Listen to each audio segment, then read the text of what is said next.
बिस्मिल्लाहिर्रहमानिर्रहीम। माहिर तालीम जनाब इकबाल अहमद अवान का principal government higher secondary school खूड़ा वादियसून खुशाब तैनात होने पर वालिहाना इस्तकबाल किया गया और पुरवकार तकरीब सजाई गई, जिससे खिताब करती हुए CEO एजुकेशन खुशाब जनाब राना शब्बीर अहमद साबरी, साबिक CEO एहसान अहमद अवान, DEO एलिमेंट्री मोहतरम वासिफ साहब और साबिक डिप्टी DEO कैदाबाद सज्जाद अवान ने मुबारकबाद दी और नेक तमन्नाओं का इजहार किया।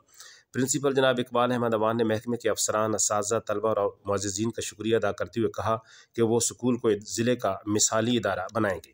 इस मौके पर DEO सेकेंडरी भी मौजूद थे। आखिर में इदारे की तरक्की और मुल्क के लिए दुआ की गई और तमाम मुअज़्ज़िज़ मेहमानों को ज़ोहराना दिया गया। पाकिस्तान पाइंदाबाद।